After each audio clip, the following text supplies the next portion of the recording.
I started the divorce because I saw that a spouse who was financially struggling wasn't valuable to me. My world was turned upside down when, on a business trip, my husband suddenly told me he wanted a divorce and that he was already married to his lover. To make things worse, he accused me of marrying him just for his money and demanded that I give up any rights to our property. Facing my indifferent husband, who had always looked down on me since we got married, led to his complete downfall. My name is Lisa. I'm 40 years old. I was raised by a single mother after my father died when I was in kindergarten. Despite the financial hardships, we found happiness as a family of 3. Even now, with a decent job and salary, I still live frugally because of my upbringing. I married Larry, a wealthy man I met through a friend. I was drawn to his kindness and the new possibilities he introduced to me. After we got married, our different views on money and gender roles became clear. Larry imagined a traditional home where I would stay at home, but I was committed to my career and staying financially independent. Before we married, Larry suggested I become a housewife, assuming I would accept traditional roles. However, I made it clear I wanted to keep working until we had kids, pointing out the financial advantages. I managed to convince him, but the reality of balancing work and home responsibilities was hard. Even though I worked full-time, I still had to do all the house chores, leaving us little time together. Meanwhile, Larry, sticking to a traditional husband's role, did nothing at home. He just enjoyed his dinner and relaxed when he got home. Trying to balance work and home life strained our relationship and made me wonder if this was really what marriage was supposed to be like. I was afraid to tell Larry how unhappy I was because I thought he might make me quit my job, even though he didn't help at home. I hoped that having children might improve our relationship, but we were becoming more distant, making me doubt we could start a family. Feeling it was urgent to talk about this, I approached Larry. "Hey, we should think about having kids, right?" I said. "Kids? You're pretty energetic for someone tired from work and chores," he replied. "It's not about that. I want to have children. We haven't been married long, but I'm already over 32. Women can only have children for a certain time, and it's getting harder for me to conceive as I get older. It's almost too late. But we don't need kids. If we have one, you'll expect me to help, right? You know I'm busy with work and won't help with raising children. Isn't it strange to say you won't help with child rearing even before they're born? I plan to raise them alone, but shouldn't you at least want to help? It's your child too. Child rearing is your job. I'm working to support the family, so I definitely won't help with the kids. You'll just complain that I don't help, making me the bad guy. You must have been taught to be poor and have lots of kids since you were born. We're not poor. We don't need kids. End of discussion. Larry abruptly ended the conversation and went to his room. Alone in the living room, I broke down in tears. My desire for children was not only rejected, but he also mocked my upbringing. After this, our relationship got worse quickly. We barely talked, and the hope of having children faded as I continued to balance work and home duties. Taking on significant projects at work, I found myself growing more distant from Larry. One day, as I told him about an upcoming business trip, his unexpected kindness caught me off guard. He wished me well and hinted at a big surprise when I returned. Despite having given up on him, his smile made me hope. But my hope was crushed when I came back. The front door wouldn't open. Larry had changed the locks. His first surprise was announcing our divorce. He claimed to have faked my signature and filed the papers with a friend as a witness. Inside, he handed me a document to sign, giving up my rights to any property division and protesting the false accusations. I insisted that we both give up our rights to any property, and I wanted this to be a public agreement. Larry stubbornly argued and revised the document on his computer, leading to a tense argument as I left the house. He kept mocking me for being poor and even thought about throwing out my things. A few days later, Larry called me in a panic. "What did you do?" he asked. "I haven't done anything. Why are you panicking?" "I have many questions. First, I was told to leave the apartment." "Oh, you were still living there. That's not allowed. It's a new month. You're trespassing." "Trespassing? But it's my house." "Are you okay? Did you forget it was a company apartment I rented? I was the leaseholder, so naturally, you can't live there anymore." "That's ridiculous. How could you do this? I can't believe you didn't know. I'm not the one who should be accused here. Didn't I tell you that you can't just change the locks of a rental apartment? It's my house. I can change the locks if I want." "Didn't you listen? It was my lease. And even if you were the leaseholder, the owner is the apartment manager. You can't change the locks without telling them." "Is that so? Also, I ended the lease while you changed the locks. I was allowed to live there until this month. I was planning to return, but now you've unlawfully altered someone else's property, which could be criminal damage." "Wait, why did you end it so early?" "Criminal damage? Is that why the police are at the front door now? I'm too scared to open it." "Don't worry. It's probably not for trespassing or criminal damage. It's better to talk to them." "Why do I know about the police?" "Because I reported you for filing the divorce papers yourself. It looks like you've committed crimes like forgery and fraudulent use of a document. Divorce papers can be filed by one person, but only with mutual agreement and personal signatures. Since you forged my signature and the witness, it's clearly a crime." Larry seemed unaware of his guilt. "So the divorce papers you submitted are invalid, and your marriage with Laura can't happen either." "How do you know about Laura?" "Did you think I knew nothing? I hired a private detective agency to investigate your affair with Laura.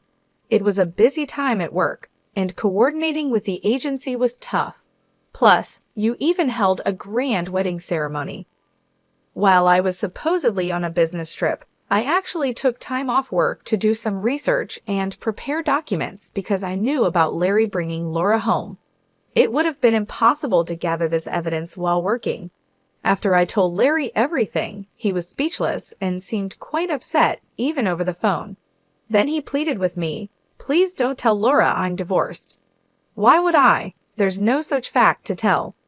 "Really, thank you." "Are you misunderstanding something? When did you become divorced? That fake divorce paper is invalid, remember? So legally, you're still my husband, not divorced." "What?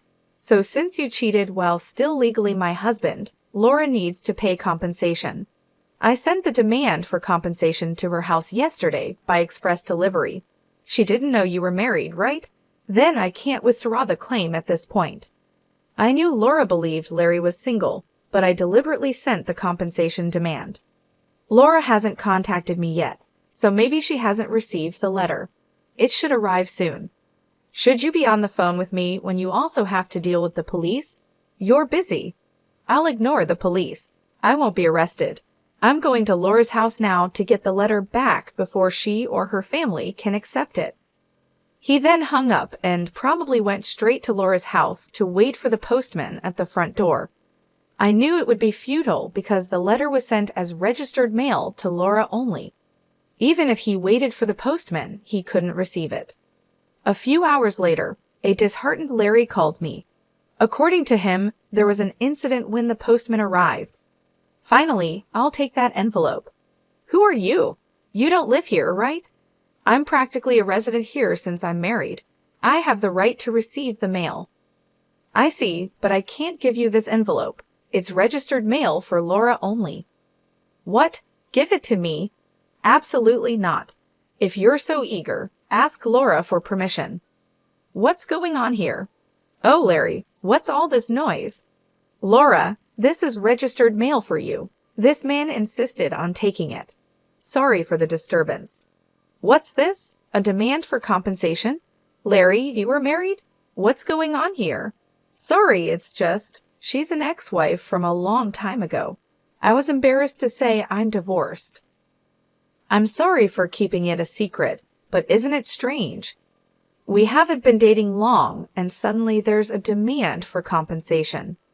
If you were divorced before we started dating, there shouldn't be any problem, right? Well, my ex-wife is crazy. Maybe she's demanding compensation out of spite because I got married. That was the excuse he gave, but his lie was soon exposed. The envelope included a letter I wrote along with my contact information, so Laura called me directly. During that call, I told her about the affair, the invalid divorce, and that they had a wedding ceremony while he was still married to me. Although they had a wedding ceremony, they hadn't submitted the marriage registration yet. Larry wanted to submit it on April Fool's Day, so it was still pending. He probably delayed submitting the marriage registration because he was unsure whether the divorce was finalized. After being exposed, Larry left Laura's house and shamelessly contacted me again. I still had something to tell him, so we agreed to meet at a nearby cafe. As soon as I arrived, Larry said, "Lisa, please withdraw the compensation claim. Let's pretend we've been separated for a long time and officially divorced now. I can apologize to Laura for being secretly divorced and maybe cover it up. Do you think I'm desperate to stay married to you? I was going to file for divorce anyway, but since you cheated, you'll pay compensation." "Just trying to extort money from me, huh? Typical of the poor. You have such a poor heart," he said. "You're talking nonsense. Depending on my answer, everything can change. There's still an option where we don't divorce if I say no. You can't reject it, meaning you can't marry Laura and your marital status will be exposed." "Fine, I'll pay the compensation. Just divorce me now. Sign here." Then, about property division. "Property division? How much more do you want to take from me? Compensation should be enough. Remember we agreed to waive property division, right? So let's make it official." "All right, you're not as bad as I thought. Thank you." We then went to a public notary, made a public document for compensation and property division, and then to the city hall to submit the divorce papers, finalizing our divorce. Relieved, I exchanged final words with Larry. Glad we don't have to divide property. "What are you saying? I'm the one who benefits from that. By the way, do you even have assets after paying me compensation? Laura will also claim damages. She mentioned charging you for the wedding expenses." "That's impossible. I'm marrying Laura. She can't claim that we're divorced now, so there should be no problem." "Still living in a fantasy, huh? You committed marriage fraud. You had a wedding while still married. Do you think Laura still believes you?" "Marriage fraud. That's ridiculous. Laura will believe me." "Believe that if you want. I heard from Laura directly. Also, weren't the guests at your wedding paid actors? You still owe them, you know." "You know about that. I haven't paid them yet. What does it matter to you? You could have just taken property division and been better off." "That's what I wanted to tell you. Even if we had divided property, you would have benefited more." "What are you talking about, poor woman? Your family is poor and you only make $230,000 a year, right? Even if you got a raise, it would be barely $30,000. You don't have any property." "You keep calling me poor, so I thought you might be mistaken. Yes, my salary is indeed $145,000, but you know I work for a foreign company, right? It seems you have no interest in me, but I became a director of the American branch. It's not $145,000 per year, but per month. $170,000 per month. So that's an annual income of $2.5 million. You're still bad with numbers. How do you manage to keep a job? It's $2.5 million a year. $2.5 million? That can't be true. Of course, I haven't had the chance to spend such an amount, so I've been saving it for the future. The savings from before our marriage aren't part of the property division, but there's still a considerable amount since our marriage. So I could have received half of that in the property division. You were my wife after all. I'll get the divorce papers corrected. Are you okay? After all the contempt, you think I'd gladly undo the divorce if you have that much money? You don't need to claim compensation, right? It's just a small amount for you. He who laughs at 1 cent will weep for 1 cent. This compensation is for the mental anguish you caused me. I'd like to claim more, honestly. And since we've made it official, make sure to pay it, even in installments. I'll be penniless. Also, don't go back to that apartment. Your belongings should have been moved to your parents' house by now. You thought I had few belongings, but that was because I had already moved most of them. Were you that indifferent to me? I can have so little, so I have to go back to my parents' house. They don't know anything yet, do they? Let me explain. Don't say anything. I already told them everything. It's only fair to explain why we're divorcing. Oh, and your father said never to step over our threshold again, so I have nowhere to go. He collapsed and I left the cafe. Later, I heard he caused trouble at the police station. Despite my advice, he went back to the apartment. He just sat there aimlessly in the empty apartment until the manager called the police, and he was taken away. I'm not sure if it was for obstructing public duties, trespassing, or the falsified divorce papers. Eventually, his parents took responsibility for him. After talking with me and learning about Laura, they decided that apologizing and paying damages to Laura's family came first. They went to Laura's house to apologize, kneeling in front of her family. They settled everything without pressing charges for marriage fraud, even paying for the wedding expenses. I had expected them to sue, so it was disappointing they didn't. I decided to pursue legal action against him for forging the divorce papers. Larry offered a settlement, but I didn't withdraw the lawsuit. I didn't want him to think everything could be solved with money. I wanted him to be convicted and understand the gravity of his actions, even if it cost time and money. I left everything to my lawyer, so it wasn't too burdensome for me. Even though it took time, Larry, exposed for his actions and the marriage fraud, couldn't stay at his company anymore. After being detained by the police and subsequently absent without leave, he was eventually fired. He ended up living at his parents' home, working all day at a relative's construction company. His father took all his earnings, leaving him with no income. I thought his parents wouldn't abandon him, but they were stricter than I expected. They paid my compensation and Laura's compensation, planning to make him work hard until he repaid everything. He lived in a shed-like place with no electricity, receiving only $10 per day for food, deducted from his salary. They planned to kick him out once he'd repaid everything, a harsh fate. After years of hard work, I was offered a position at the head office abroad, so I moved overseas after the divorce was finalized. I worried that Larry might come to me for help or harbor resentment, but moving abroad alleviated those concerns. Initially, I thought work would be my sole companion for a while, but life took an unexpected turn. I soon found myself in a new relationship. I am now dating a foreign executive at our head office. Things have progressed quickly and I'm pregnant with plans to marry soon. I shared everything about my past and my ex-husband with him, and he's been incredibly understanding and supportive. We've discussed our future together in depth. I'll be taking maternity leave soon, and we've planned for me to return to work afterward. He's enthusiastic about taking paternity leave and embracing the role of an active co-parent, which showcases a refreshing cultural perspective compared to what I experienced previously. My past experiences with my ex-husband were challenging, but now I finally feel like I'm on the path to true happiness. I am gaining confidence each day and moving closer to building the happy family I've always dreamed of. The journey here taught me a lot about resilience and the complexity of relationships. Many people endure suffering due to selfish partners, and while divorce isn't always the preferred solution, enduring in silence is certainly not a virtue.